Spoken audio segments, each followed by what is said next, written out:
So on this side, we have Edgar versus Felipe, and a lot of people on the nerve. Yeah. A lot of people were asking, from your opinion, even from a coach's opinion, they're saying, likely won because of the swing round, right? Through the decision, the effectiveness, the aggression. Do those swing rounds help? How does that work? Can you kind of walk me through the aggressiveness on how that can kind of help you edge out on a scorecard? I thought Felipe won the fight. Oh, really? Yeah, I thought Felipe won the fight. This obviously is his round, and round 2 was close. I thought Felipe should have won the fight personally. Yeah, split decision for Edgar. Mm-hmm. So, but Wait, this was early. This was before you fought, right? It was after. It was after you fought? Yeah, the one after. Right after. It was right before Cheeto. Okay, so I would have been warming Cheeto up. Yeah, you were warming Cheeto. Oh no, it was actually before King Green and Zellhuber. But everybody in the locker room said the other guy won. yes. Yeah. Which one is that? The guy in the black tights should have won, but that other guy did win. But do you believe that the way that people edge out on scorecards when it is a split decision is based off the fact that they're just more aggressive? I mean, even on And he's one of the Mexican. podcasts, He's fighting in Mexico City, or one of the podcasts, I believe it was either If you're staying at just enough, you're going to get the round.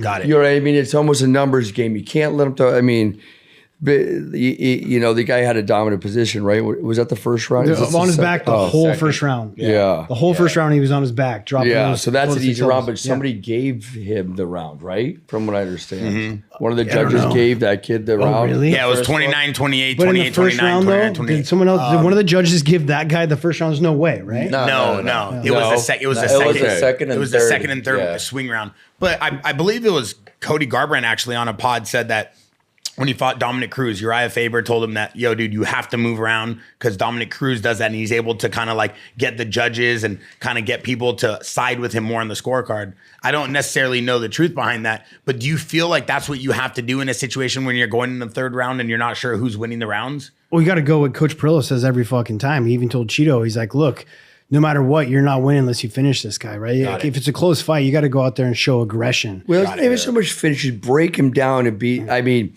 you got to go a little bit. Yeah, that was a tough go, obviously, but you got to be the gruff guy, and it's been a little bit of a hiccup in our giddy up here for the last handful of fights, to be fair. But I think that's neither here nor there. Let's talk about these guys. Edgar could have got out of that body triangle though in the first round. Like he was able to fight the hand, and he's just making. There's our man, Bobby motherfucking Green, baby. Like all he had to do was fight that choke hand, and once he grabbed it, which he did, you got to take it up and over your head. Then he's like sagging off the body this way. Then he can't rest on you anymore.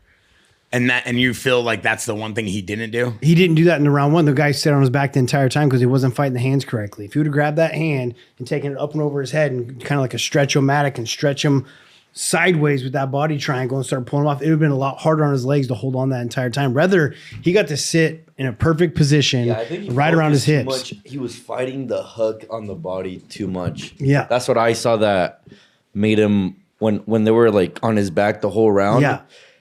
It was that he never got him off balance where he could get off the back. Yeah. And he was fighting the hook. And obviously the other guy, I mean, we all know when someone's on your back and you start paying attention to the incorrect stuff, they start hitting you. And now you're kind of just covering yourself,